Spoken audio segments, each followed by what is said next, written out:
Czy można naturalnie zmniejszyć wadę wzroku? Dlaczego coraz więcej osób ma suche i zmęczone oczy? Czy operacja laserowej korekcji wzroku jest bezpieczna? O tym i więcej dowiesz się z dzisiejszej rozmowy, którą przeprowadziłem z dr Valerie Giangre, znaną jako Quantum Eye Doc. Jest optometrystką pracującą z pacjentami od ponad 20 lat. 14 lat temu jej droga zawodowa zmieniła kierunek, gdy jej mały syn zmagał się z problemami zdrowotnymi, których medycyna konwencjonalna nie potrafiła rozwiązać. Poszukiwania odpowiedzi otworzyły jej drzwi do medycyny funkcjonalnej, a następnie do rozwijającej się dziedziny biologii kwantowej, dzięki której odkryła, jak światło, rytm dobowy i środowisko kształtują nie tylko zdrowie oczu, ale i całego organizmu. Dziś jako optometrystka i certyfikowana specjalistka biologii kwantowej dr Valerie pomaga ludziom spojrzeć na oczy jako coś więcej niż narząd widzenia. Według niej to okno do zdrowia całego ciała, a światło, jakie dociera do oka, może być lekarstwem lub trucizną, którą serwujemy sobie nieświadomie każdego dnia. Ja nazywam się Sebastian Kielichowski, jestem dietetykiem klinicznym i entuzjastą medycyny funkcjonalnej. I zapraszam Cię do wysłuchania tej fascynującej rozmowy. Przygotuj otwartą głowę, coś do pisania i zapnij pasy, bo będzie się działo. Zaczynamy.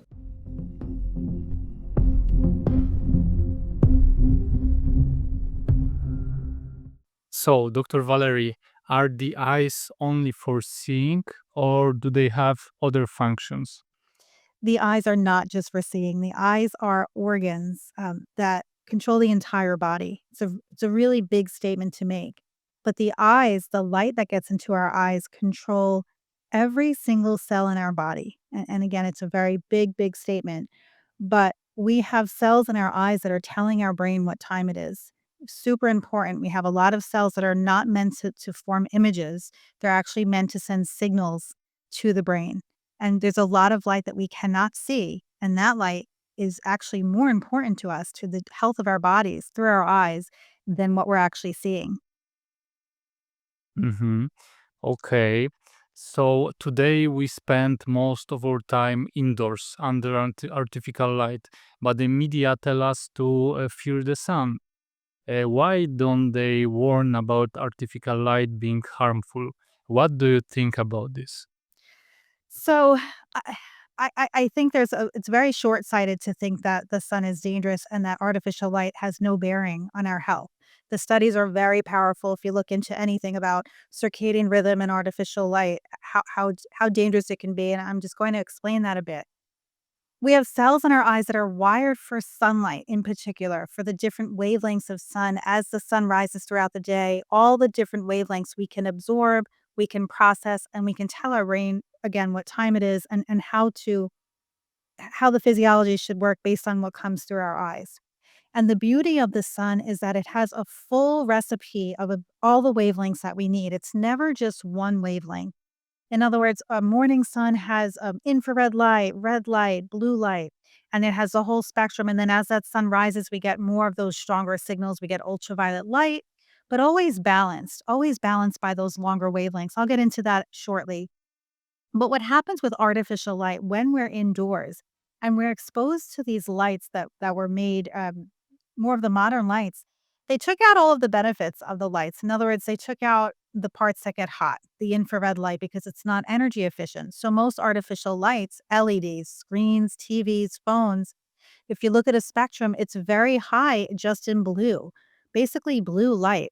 Blue light that's the same color temperature of the sun at 12 o'clock in the afternoon. So our body tells time based on blue light. So we just think it's 12 o'clock in the afternoon, day and night. The problem with this is that there's no balance to this light. It doesn't exist in nature. There's no infrared light to balance out those strong signals. Blue light is very close to ultraviolet. So if we're afraid of ultraviolet light because we've been told to fear it, we should be afraid of this blue light because it's very strong. It's like looking at ultraviolet. It's very similar to ultraviolet in the sense that it is a powerful signal. And when it's not balanced by the what would be found in sunlight, it does a lot of damage to our eyes. It's giving our bodies the wrong time, but it also causes a lot of oxidative stress, and it can cause many downstream effects based on what we're getting through our eyes. Mm-hmm. Okay, so what is the difference between natural light from sunlight and artificial light from screens and LED lamps for our eyes and health? Sure. So as I said, the artificial light is just really just blue. So it's lacking the full balance.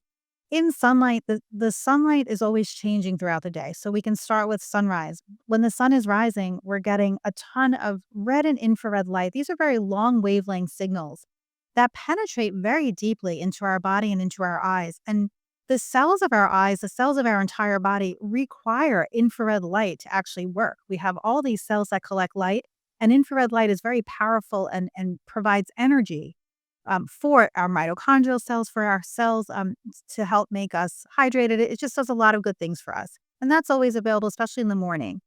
There's also a little bit of blue light that shows up. The blue light from that morning sun is a small amount, just enough to stimulate the cells in our eyes that are waiting for blue light signals in that particular wavelength to send messages to the brain. We have a clock in our brain to tell our body what time it is. But that blue light changes throughout the day. We can tell when the sun's rising, the sun is very soothing and it's mostly red. And as the sun is rising, it gets brighter and brighter. That blue light's going to keep getting stronger. Ultraviolet light starts to show up. There's different levels of ultraviolet light. There's morning ultraviolet light, which is also a time of day that we really do need. We have receptors for it for a reason. We need some of those signals to help us process a lot of different things through our body, through our eyes, dopamine, neurotransmitters, serotonin, a lot of different things, which we can get into, specifics. But my point is that the sun is always changing. So it comes in waves. So we have ultraviolet light, UVA, which is more mild. Then as the sun rises, we get stronger signals of UV. Depending on where we live in the earth, some seasons we don't have a lot of that stronger UVB in the middle of the day. But for seasonal climates, just say for the summer, we have UVB in the middle of the day, which is what we consider to be the strongest UVA. But again, always balanced by that infrared and red light. And then the sun, as it comes back down again, we're going to have less UVB. We're going to have less UVA, and then we're going to be left again with just that little bit of blue, the red, the infrared, and then there's darkness. So there's this whole recipe of light that's constantly changing, constantly updating. We're designed for all of it, and we're designed to get it in a way that nature gave it to us, where it starts out slow and low, it gets stronger, and then it comes down again. And again, all of those patterns help to protect us, help us give the strength to do what we need to do, and then again protect us again, when there's no UV. So it's just a perfect recipe. Artificial light doesn't give us any of that. It's just one single spectrum. Artificial light also isn't strong enough, meaning we're expecting bright sunshine during the day. Our body's expecting a certain amount of brightness. And we need that brightness. That's why people get seasonal affective disorder, just because there's not a lot of brightness. And while artificial lights can seem bright, they don't have enough of that lux or brightness that we're expecting from the morning sun or from daylight in general. And we're also not meant to have that kind of brightness. It's too bright for nighttime. At night, we're not supposed to have any brightness. We're supposed to have darkness, and artificial lights are too bright for nighttime, but not bright enough for day. The other thing that artificial lights do that sunlight does not is that they tend to flicker, because artificial lights are plugged into an alternating current, or just a current that turns on and off, basically 100 to 120 times per second. And we can't see that with our naked eyes. But if you were to, say, take a phone and go put it on slow motion and videotape the lights, we'll see it turn on and off like a strobe light. So many times our brain, our eyes, we're not meant to process that light. Just imagine being in a strobe light all day long. Even though we can't tell that it's there, our eyes do. And it's very disruptive for the body. So artificial light, from all of those reasons, it has nothing to do with sunlight. None of it is good for us. Mhm. Yeah, the flicker effect is like a Metallica concert all day long. Yeah, and in Poland, in October, we have a UV index less than 3, so we cannot make vitamin D Yeah, from same here. UV, unfortunately. Right. Yeah.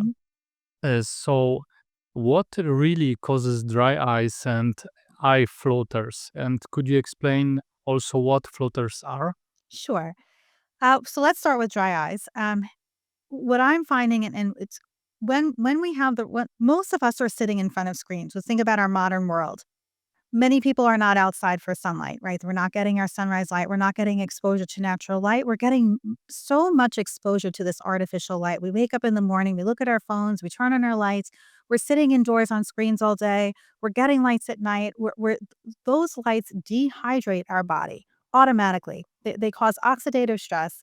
They're going to dehydrate the cells of our eye. We're literally not going to have enough hydration or power or voltage for our bodies to work. And blue light is very damaging to the eyes, especially the blue light. So I mentioned about the circadian aspect of blue light, but the spectrum of light that's in artificial signals is actually a little bit. There's a spectrum that's actually quite damaging. It's considered more of a hazard.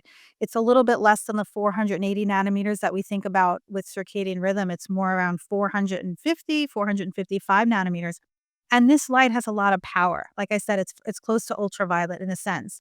And with that light, when there's no balance, it actually damages the eyes. So it directly dehydrates our cells.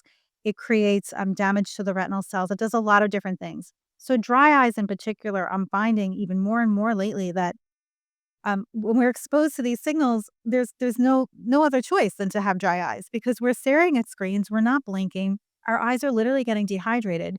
We have a clog in our eyes. Our eyes themselves need the proper circadian rhythm so that we know when to make tears. Our cornea is on a cycle. Our retina is on a cycle. We need light to tell our eyes what to do so that we know when our cornea needs to be more hydrated, when our tears need to flow, when our pupil responses are also linked to just discomfort and dryness and just light sensitivity, because all of that is going to affect how our body is making tears, the oil glands. In order for our eyes to be healthy as far as dry eyes, we need a full tear film because that tear film is protecting the eyes from it's our first surface that we use to see. We have water, mucus, and oil. The oil glands secrete every time we blink, it pumps out oil from our tear film. And that oil is on a timer, right? Everything has its own clocks, but it also requires inflammation can make things worse. So blue light can mess with our hormones, with our rhythm, with the production of that oil. Same thing with our mucus glands, which their goblet cells are in the conjunctiva. Again, they all have to do with having good mitochondrial function, having good hydration, all of that. So circadian rhythm can have effects on all these different aspects of our tear film, which can dry out our eyes. Floaters, inside our eye, we have this big ball of jelly. And it's made up of collagen, hyaluronic acid, and water, really like a gelled water. And what it does, it gives the eye its support. It's like an airbag. It helps it just helps support the eye. And what it's doing is it's slowing down light. So as light gets through the eye, it slows it down so it hits the retina in the proper way. And it's just such an amazing, so a lot of people don't think about the vitreous, but it's such an important part of the eye because it has to be transparent, but it also has to have enough of that gel to support the eye and to slow down light.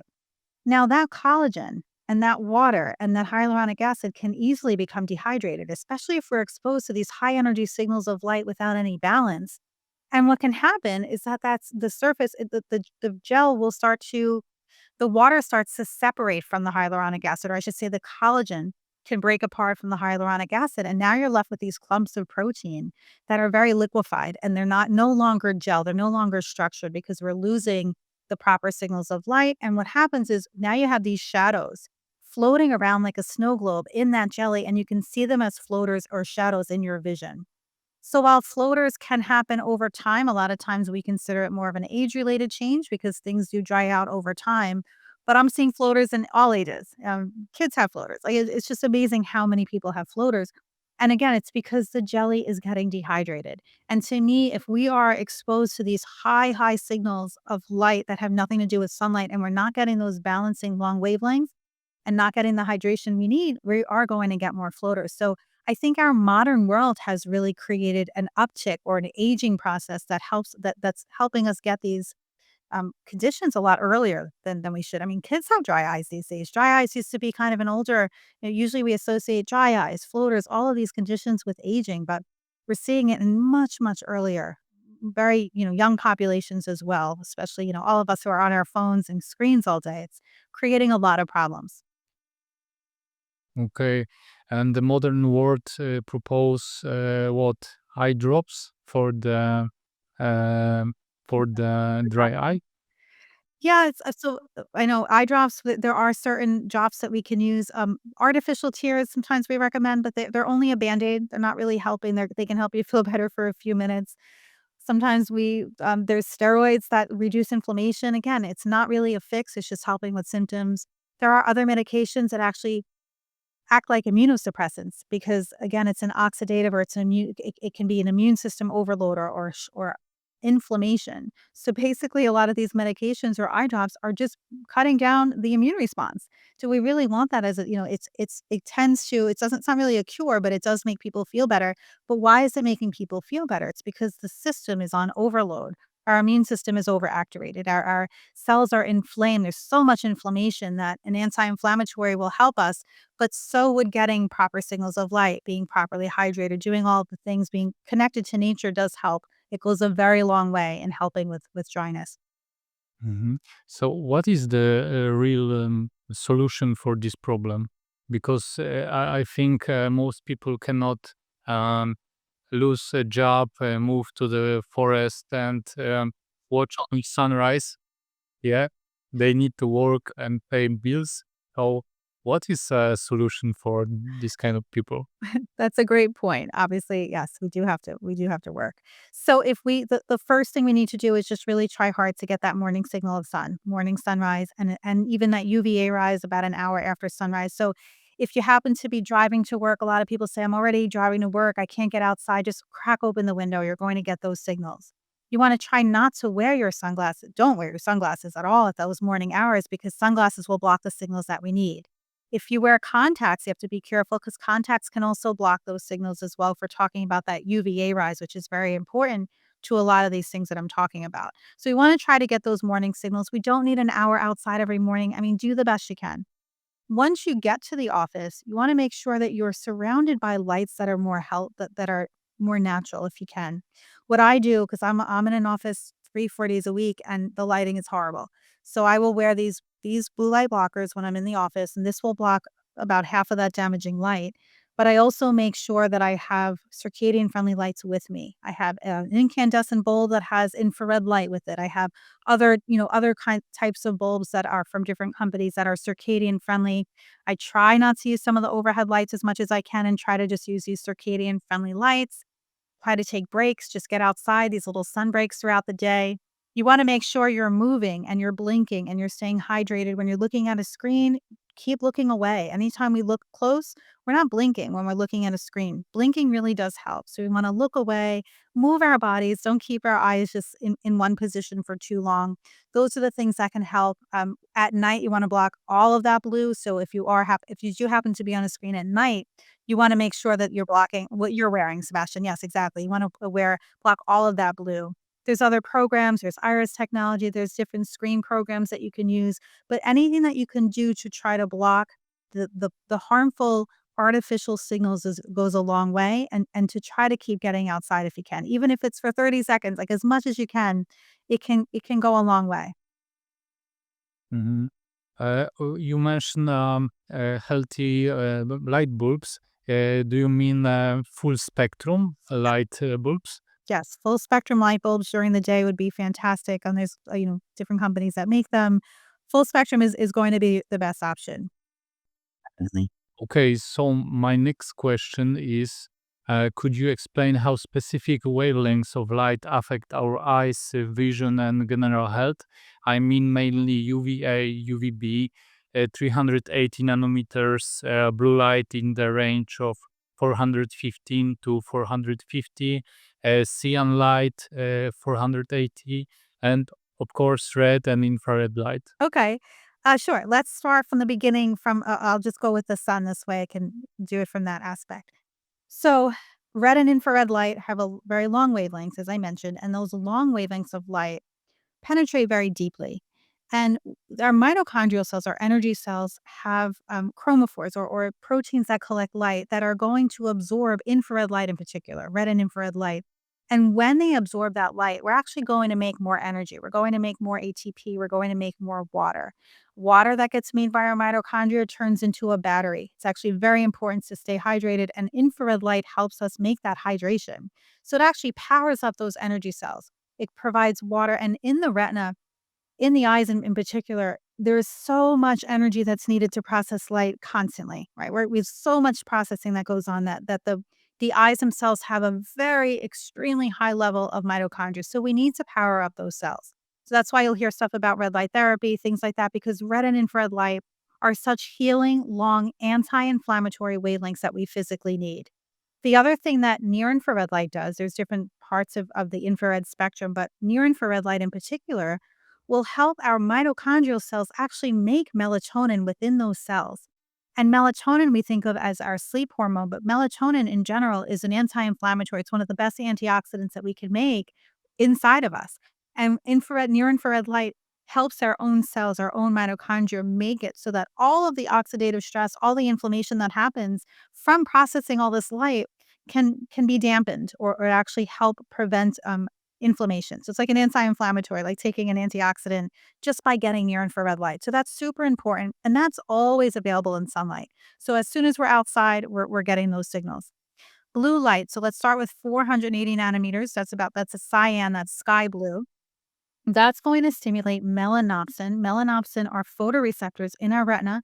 They're usually right at the bottom of our retina, kind of in this area, so that when the sun hits it, those blue light signals, about 480 nanometers, there's a wider range, but in particular, about 480 nanometers will stimulate those melanopsin cells. And they're not helping us see. They're going to send those signals that turn into electrical signals that go through the optic nerve to the hypothalamus in the brain, to the master clock, our suprachiasmatic nucleus. And those signals are going to be turned into a morning signal for the brain. Once that clock gets those signals from melanopsin, it's going to send time signals to basically the entire body. It sets off the pituitary gland and all the other hormones and processes in the body all get turned on by melanopsin, by light through our eyes, by blue light. And again, that blue light is going to keep resetting the amount of light and the brightness of it. Also tells our brain what time it is. So it's the wavelength, but also the body knows what time it is. So 480 nanometers is available throughout the day, but in different amounts and also, in different ratios, basically, of how much red and infrared, how much UV. So that's 480. Mały przerywnik. Jeśli chcesz zadbać o zdrowe oczy na lata, bo pracujesz długie godziny przed ekranem, albo już doświadczasz suchości czy pieczenia oczu, to w opisie filmu znajdziesz link do naszych okularów blokujących niebieskie światło, zerówek lub korekcyjnych, których działanie zostało potwierdzone przez Politechnikę Śląską, a także suplement na wzmocnienie oczu od środka. Kupując u nas nie tylko dostaniesz produkt, który działa i ma blisko 1000 pozytywnych opinii na Google, ale również wspierasz niezależną edukację. Koniec przerywnika, wracamy do rozmowy. Now we have UVA. So UVA light, 380 light is basically violet, right? It's right at that cusp of violet and UVA. So UVA and violet, they're going to stimulate our neuropsin cells. So there are other photoreceptors that are found throughout the body, but they're also in our eye, they're in our retina, they're in our cornea. And what they're doing is collecting UVA light or violet right at that cusp.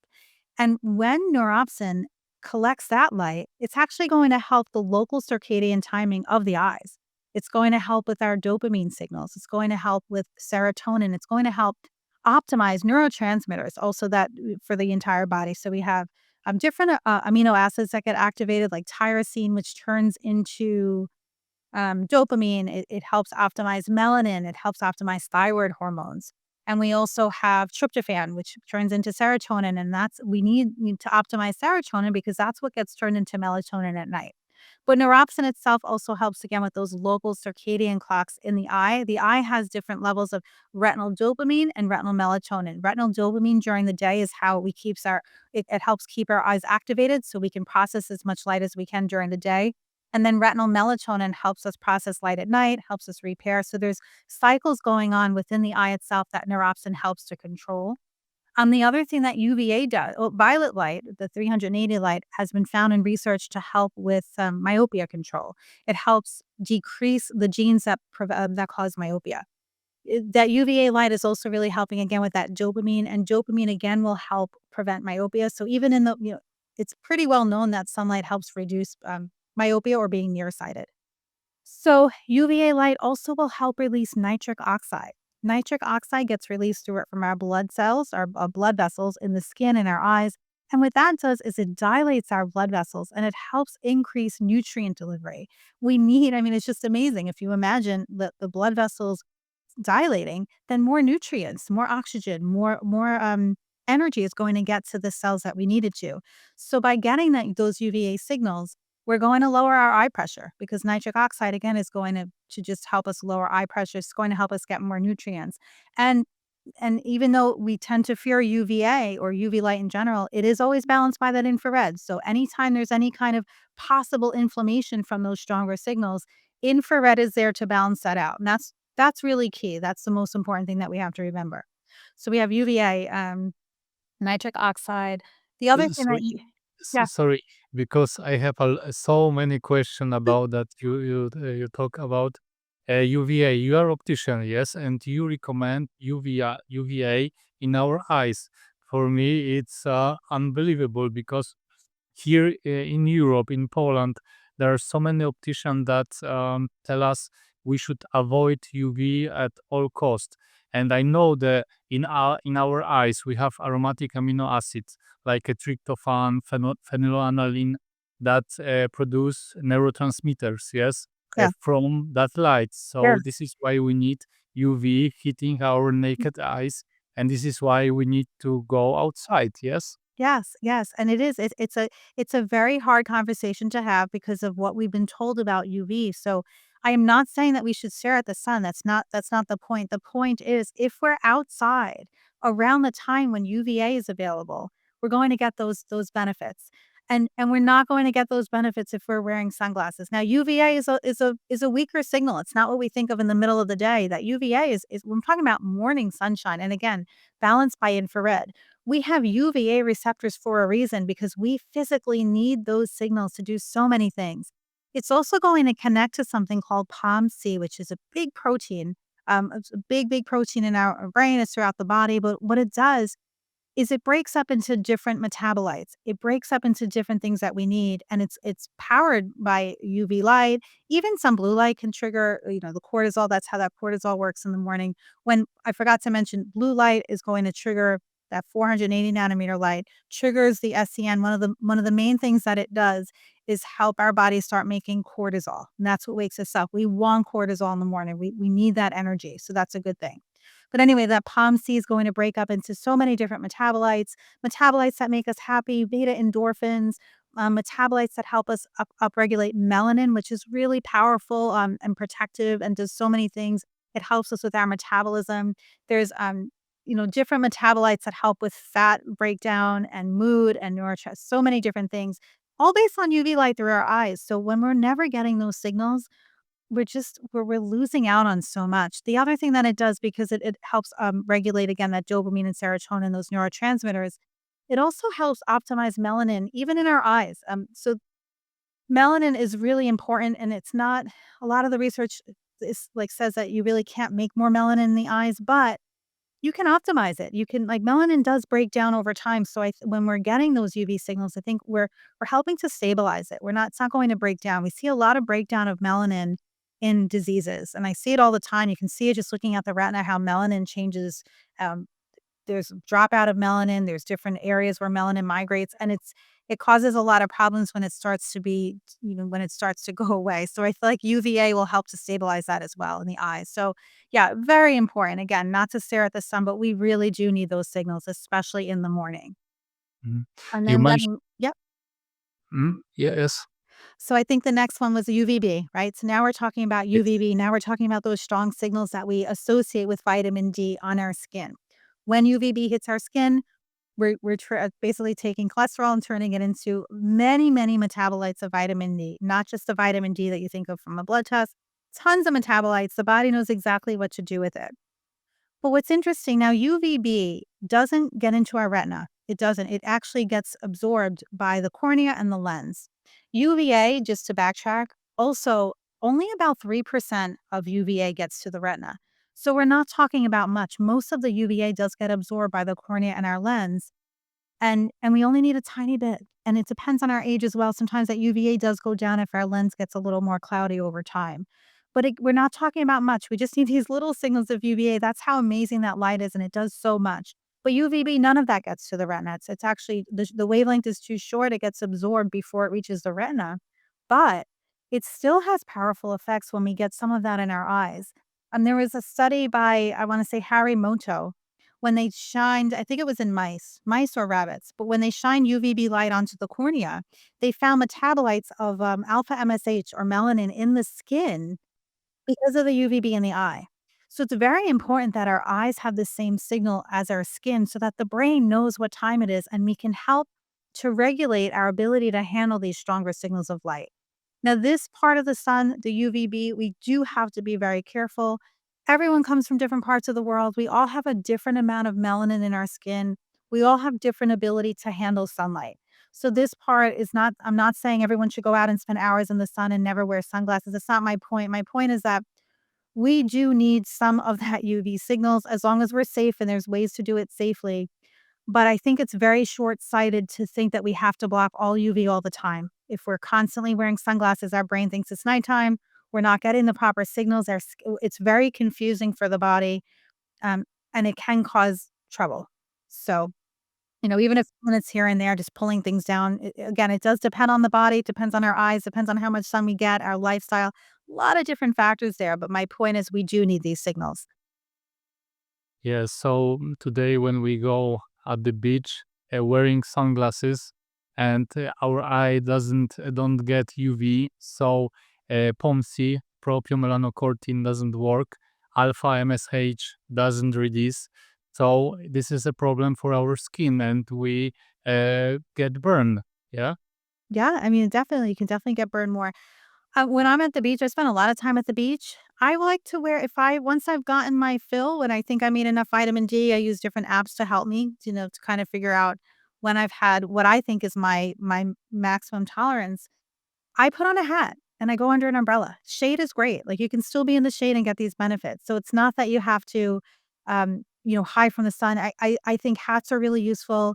You don't need these direct sunlight at all times. Shade is a really good place. Even in the shade, you're getting infrared, you're getting the correct signals. So that's also important as well. You mentioned earlier the POMC, yeah, propionmelanocortin, and other hormones. And today, many women and men have problems with hormones, thyroid function, and blood sugar. Does the light that enter our eyes affect all of this? And if yes, Absolutely. how exactly does it work? It's depend on the POMC, or there is any other mechanism? Well, just in general, when we're getting exposed to that UVA, the tyrosine, that our amino acid, is a precursor to T3 and T4. So by getting those UVA signals, we are optimizing those hormones as well. But the blue light from when it triggers melanopsin and that goes to the master clock, to the SCN, that's the hypothalamus. It's going to send signals to the pituitary gland, which is going to send signals to our adrenal gland, to our thyroid gland, to all different glands in the body. And the thyroid gland has a circadian rhythm to it. So we need that blue light to tell our brain when to tell the thyroid when to start releasing TSH, when to, what the cycles that it needs. It also, thyroid hormone has to do with our liver. Our liver is converting T4 into T3. The liver is on its own clock. So all of our organs need the clock, need to know what time it is. So thyroid hormone is is very circadian based, and it also gets optimized by those UV signals via tyrosine, which is a precursor to those thyroid hormones. Blue light, as far as blood sugar, is extremely important for blood sugar in particular, because again, blue light's going to help. It's going to send that message again to the SCN, pituitary gland. It's going to tell our adrenal glands to start making pregnenolone, which is that master hormone. And then that's going to make cortisol. And cortisol is really important during the day, but cortisol also releases blood sugar, releases glucose from our liver. So when we're getting blue light at the wrong time of day, if we're getting blue light at night when we're not expecting it, our body thinks it's daytime all over again. So we're going to stimulate cortisol. We're going to have cortisol at night through our eyes if we have blue light, and that blood sugar is going up. We can eat the healthiest food. We could never have another carb again. But if we're sitting under blue light with our eyes, if we're on our phone, our blood sugar is going to go up no matter what. It's just an automatic. It's just an actual, without a doubt, that's just what happens, because it's supposed to happen, because that's how we're designed. But we're not designed to have blue light at night, and blue light is tanking our blood. It's causing a lot of trouble with blood sugar because now that blood sugar goes up, now our body is going to try to reduce that blood sugar. So now we're going to have increased insulin. We're going to become insulin resistant. It's going to mess with our leptin signals. Leptin is another hormone that helps with our metabolism. Leptin is also circadian regulated as well. So there's all these different timing mechanisms that need to be very precise for our metabolism, for our thyroid, for our blood sugar, based on the light that goes through our eyes. We have to have those correct signals. So it really is probably one of the most crucial things that we need to do if we're trying to be healthy. I mean, you can't if you can again eat as healthy as you want, exercise as much as you want, but without that light, the correct light signals, we're going to mess everything up when it comes to blood sugar, thyroid, all of it. I actually have a thyroid issue, or at least it's much better now, but I hid from the sun for years. I'm 50 now. When I was in my 20s or even, mid-20s, I got diagnosed with a thyroid issue and I was wearing sunglasses. I was doing all the things. I was indoors all the time.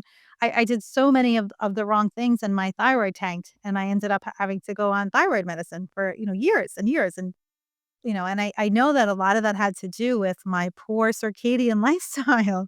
Absolutely. So what was your like aha moment that you take off the sunglasses and start to realize the light is very important? Because you told earlier that you can eat the healthiest food on the world, but if you mess with the circadian biology, you will get fat and be not healthy. And maybe this is why people on ketogenic diet have a high spike of blood sugar because of this before bedtime. Yeah. Absolutely. For me, it was, some health issues. My son had some health issues, and I was just always looking for answers, and I didn't like the answers I got from our regular pediatrician. I did not like it at all. So I ended up going the functional medicine to a functional medicine doctor. We went through, and it did help. We changed our diet, we reduced toxins, we had all the things that you would do with functional medicine, all the supplements, and things did get better.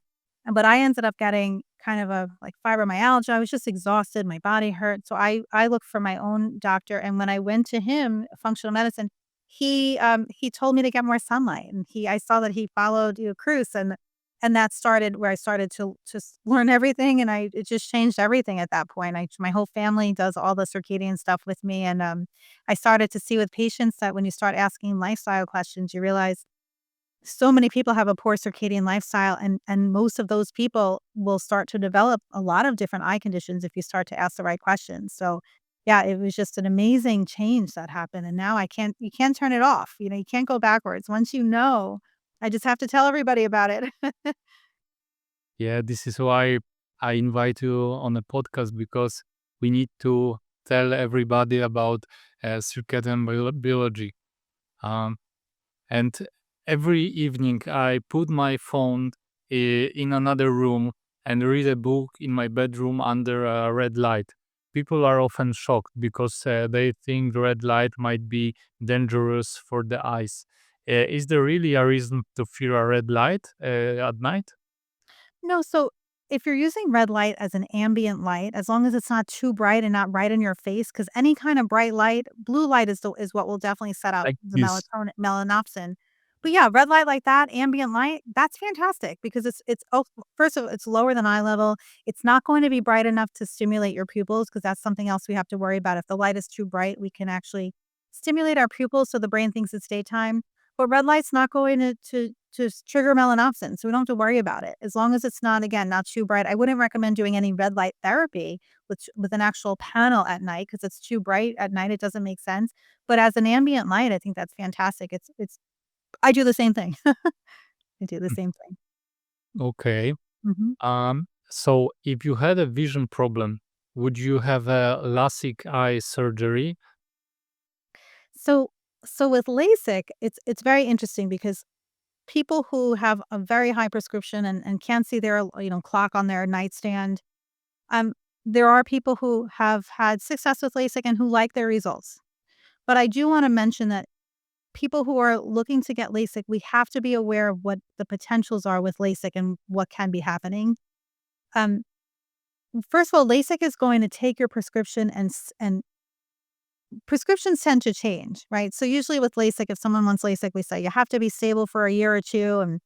But I will say that prescriptions change over time, especially as we start to approach the age where we start needing perhaps reading glasses, like a 40s. Prescriptions change. So a lot of people who get LASIK end up their vision changes. It depends on when they get it. It doesn't last that long because it's not very static. There's a lot of things that can change vision. But with LASIK, you're basically changing your vision based on that moment in time, and it's permanent. And what it's doing is it's shaving down the cornea, the central cornea with a light. And we do have those neuropsin cells or those UVA receptors that were found in the cornea. It is possible that when the cornea is being shaved down with the laser, that it can be potentially disrupting those neuropsin cells. Now, that's really important because UVA, again, does so much for even the circadian rhythm of our own eyes and for so much for the entire body. So what's really happening if we potentially damage those photoreceptors on the cornea? Are we affecting downstream effects? That's something to think about. LASIK also will cut the corneal nerves because there's actually a flap that gets made. Whether it gets made, it doesn't really get made with cuts anymore. It's done with laser. But that flap is cutting corneal nerves. So you need those corneal nerves to send a signal so the body knows when to secrete the tear film, when to make water for the tear film. So those corneal nerves are cut, and while they do grow back, they don't always, they're not going to grow back 100%. So you have some people who years later still have dry eyes. They're still affected by it, and they say, "Gosh, ever since LASIK, I'm light sensitive. My eyes hurt. I feel." I had a patient a couple of weeks ago tell me that ever since LASIK, she can't sleep. She lost her ability to sleep. She had to take melatonin. And the only reason she brought that up is because I try to talk about circadian rhythm with most of my patients if I think I do try to talk about it. And when I mentioned it, she said, "You know what? I haven't been able to sleep since LASIK." And it makes you wonder, are those UVA receptors affected? Where now maybe you're not able to optimize your melatonin signals because you're not optimizing your UVA. So it is an interesting factor to think about. So there's definitely, you have to be aware of what can happen with LASIK before you make that decision. And again, stopping the prescription where it is can have effects for focusing. It can have effects in our muscles. So there's definitely a lot of factors to consider when it comes to laser. So I would, as long as people are aware. Is it possible to make mood disorders by LASIK? Because when you interrupt with the neuropsin, so maybe you interrupt also with the dopamine in your eyes. So Yes. this can lead to mood disorders. Yes. What do you think about it? Yeah, I mean, I think there's a documentary. I can't remember the name of it, but there's many cases of people who have developed depression and mood disorders after LASIK. And I'm drawing a blank on the documentary, but I can't remember what it is. But there are people who have reported mood changes after LASIK or just depression. And again, I think anything that can disrupt any aspect of circadian rhythm has a potential to disrupt mood, neurotransmitters, metabolism. There's a lot of different things that, anything that disrupts any of our photoreceptors, be it melanopsin, neuropsin, or anything, that's supposed to be wired a certain way to process light can have an effect downstream. So it's not well known. You really won't hear about it too much, but I definitely think just based on what people have felt and just the logic of it would make sense. Mm-hmm. Okay. So how can we make our vision better in natural ways? So first and foremost, we want to optimize our light, right? So we need to get sunrise light has to be the first light that we see. So the glasses that you're wearing, when you wake up, you want to put those on again because you don't want the lights in your home or anything else to be the first light that your brain sees. You want to get outside first thing. I know probably where you live and where I live, it gets dark. The sun does not come up for a while in the winter. It's Yeah. dark for an hour or two when we wake up. So I wear those glasses in the morning until I can get outside and make sure sunlight is the first light that my eyes will see. So you want to try to get sunrise every day, even if it's for a short time. Consistency is really the most important thing. UVA rise if you can, try to get that signal. Those are really important. Like all the things that we talked about as far as screens being in circadian friendly lighting, making sure we're sleeping in a really dark room, making sure we're hydrated. We want to make sure we're drinking water that's going to support our hydration. optimizing our minerals. Our water should be clean and structured and just able to hydrate our bodies really well. We want to make sure we're moving. We're not just staring at screens. We're blinking. We're eating foods that are seasonal. We're eating a lot of DHA. DHA is a really healthy fat that comes from fish. Cold water fish is going to be your best source of DHA. It makes up so much of the eye. It makes up cell membranes in our photoreceptors. It's such a big part of the retina, and we need that DHA for signaling to occur. When we don't have enough of that, we're actually losing the electrical signals of light. We need vitamin A.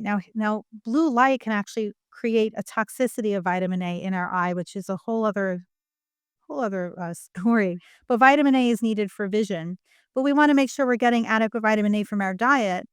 But we don't want to just take vitamin A as a supplement necessarily, because vitamin A, if we're exposed to those blue light signals, can actually cause toxicity from vitamin A based on how the light. Um, the way we see is that vitamin A just changes shape from our photoreceptors. Light hits a photoreceptor, vitamin A changes shape, and then when it changes shape, it sets off these cascades for vision. But then that vitamin A, if it was flattened, has to go back to its original shape so we can detect light. And that's called a vitamin A cycle. And within that vitamin A cycle, it's not immediate. There's a bunch of different intermediates that form, and it takes a long time for it to happen. And some of those intermediates, in particular, can absorb blue light and become toxic. It creates a toxic form of vitamin A that can actually go and damage other cells. So we want to make sure our vitamin A is optimized, but we got to be careful with those high energy signals of vitamin A, of blue light. Let's back to sunglasses for a moment. We do have to be careful. There are times where we want to make sure we're not exposed to these super high reflections. That's a problem out in the world. While we do need some of those UV signals, we do want to be careful if we're exposed to areas where the reflections from the sun are so intense that it's changing the light signals and it becomes too powerful. So if you're snowing, the light coming off of snow, I mean, it reflects, I don't know, 60%, 80% of that light. And you're getting such a high amount of UV and blue and the high energy blue light and UV that you can damage your eyes quite easily. Same thing with very white sand, or if you're fishing and you're on the water all day, those reflections are going to be a little bit much. And reflections can be very damaging again because you're changing the light signal, you're changing the balance of that light. It's not the same as full spectrum sunlight. And also, if we're driving and the reflections and the glare make it hard to drive, then that would be a really great time to wear it. So, I just want to keep that in mind too, that you can have damage from the wrong kind of light in general, be it artificial light or too much glare and too many reflections. And you would feel that. I'm at the beach a lot. I wear hats when I need to. I go under umbrellas. But I was in Mexico in April, and I didn't have any. I just had my hat with me. I didn't have sunglasses. And I was on that beach, and I could not keep my eyes open. I could not believe it was white sand, and it was the most painful experience I've ever had. And I've been doing this for years, and I said, wow, I wish I had sunglasses in this moment, because I knew that it was damaging my eyes. I had to get off the beach. It was just the way the light hit the sand and hit my eyes. I felt it was like a visceral pain. So you want to avoid that if you can. So just as a word of advice. But again, I wasn't used to it, I guess. I don't know. Just was horrible. Okay. And I hear that wearing glasses or contact lenses can make the eyes lazy.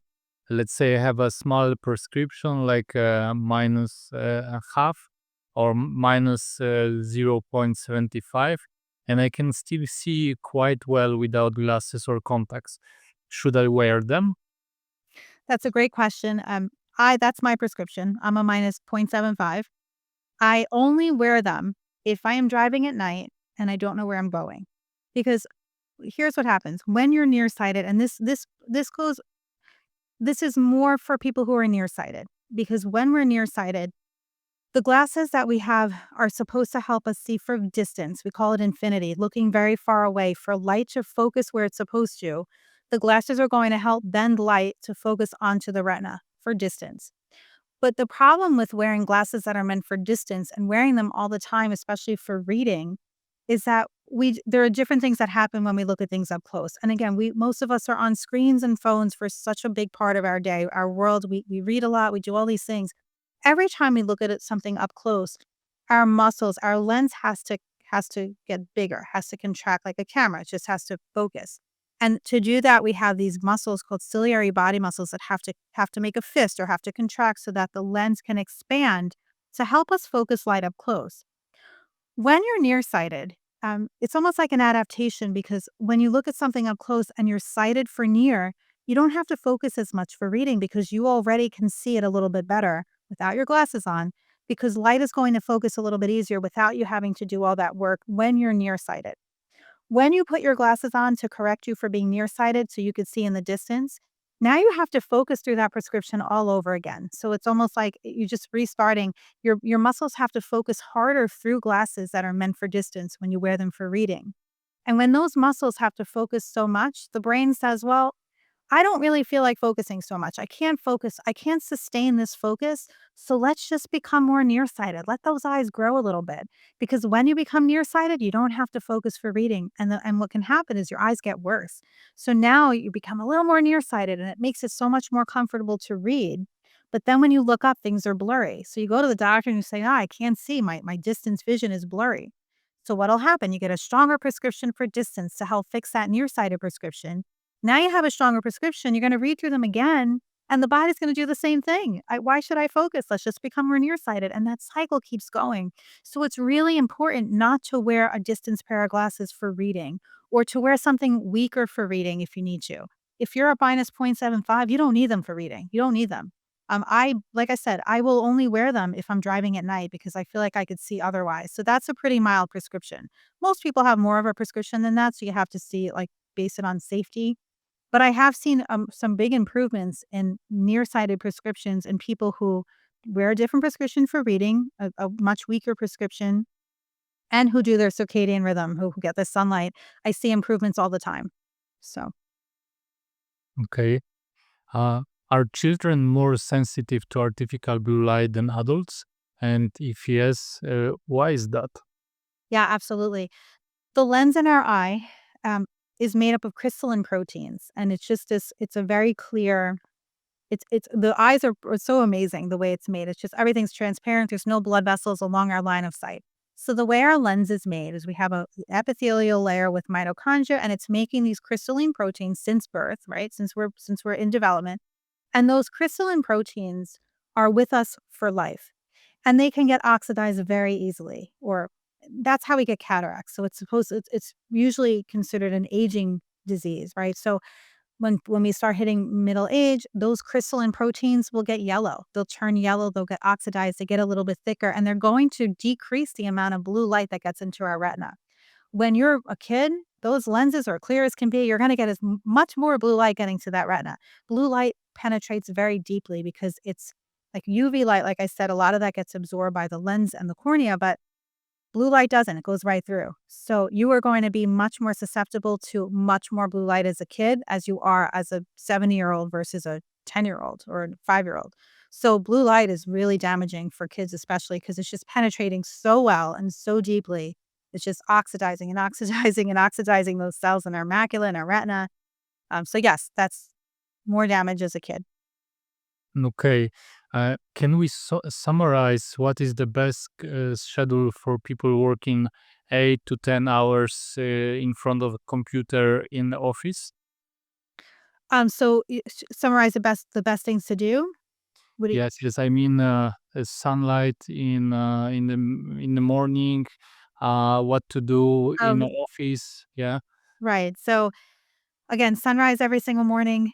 The longer the better, but some people's schedules don't allow for that much time. When I first started, I have a window right next to me. I call it my sun window because it faces east, and I would just open that window in the morning and stick my head out the window for 5 minutes. That's all I was able to do. Now I try to get outside with bare feet and ground and do all of that. But again, consistency at sunrise, and then I get out every single morning and I walk at UVA rise. Again, I know people's schedules are different. It's hard, especially timing of the sun with the year. But if you're driving to work, open the windows. If you can get to work and if the sun didn't rise yet, if you can just get outside and try to get those signals when you're at work and get outside throughout the day. Middle of the day is pretty important. As much as you can throughout the day, you just want to keep sampling the sun so your brain knows what time it is without any glasses on. And then at the end of the day, you want to just make sure you're blocking all of your blue. Now, the problem with wearing something like this all day, when we are blocking blue light, if we're never seeing sunlight and we're only blocking blue light all day, it's not good for us either. We need blue light. We need brightness. So we really have to make sure we are getting those signals because we crave brightness. We crave blue light. We need it. From the sun, we need it because, again, of that balance, that full spectrum, those full spectrum signals. But if we're indoors and we never saw the sun, but we're blocking all the blue during the day, it's exhausting. Like, we still need the blue light signals. So, you definitely want to block the damage, but you want to be careful that you're not only blocking blue and you're never getting any real blue. So do the best you can just getting outside. If you're sitting behind behind windows, if you have an office, some people say, "Oh, my house is full of light. I have all these windows and my office has windows." But those windows are closed. You're not getting the full spectrum of light. Those windows will block infrared light. Most windows block it because they're not energy efficient. Windows will block UVB, they block some of the UVA, and they're just letting blue through. So you're still getting too much blue. It's still unbalanced. While it might be better than an overhead LED because you're not getting the flicker and all of that, it's still not the same. So just keep that in mind as well. Yeah, so we want to block a little bit blue light in the middle of the day in office, but remember to go outside and see the full spectrum light. Yes. Yes. And in the evening before bedtime, you want absolutely no blue light, Yes. red light in the room, and no social media to sleep better and release melatonin. Okay. Yes. So, right. When that sun goes down, I put my my orange glasses on from sunset until I go to sleep. And then sometimes I even put on red about an hour before bed or half hour before to really block even more of those signals. The dim, to block all the way into the green because melanopsin not only responds to 480, but there's a little bit of a wider range where it can respond even up to 550 nanometers, which is also green light. So some people will do even better if you're blocking all of it. So, but yes, Yeah. all of the blue needs to be blocked at night. Yeah, this is why blue blocking glasses should block also the green light. And this is why I 1 hour before bedtime put my telephone outside the bedroom and read a book with a red light. Yes. So, Dr. Valerie, my last question: if you had a magic wand and you could fulfill one wish related to the healthcare system in your country or in the world in general, what would it be and why? I think we need to stop vilifying the sun. I mean, pretty simple. We have to understand that we need sunlight and that blocking sunlight 100% of the time is dangerous. It's a health risk. So I wish that the world would understand that we need sunlight and that we need to fix actually two things. We need to fix our lighting system. Our artificial lights should not be the way they are designed. Bring back incandescence, bring back full spectrum light. That would go a long way to the health. There's so many health issues linked to lighting, to poor lighting and poor circadian rhythm.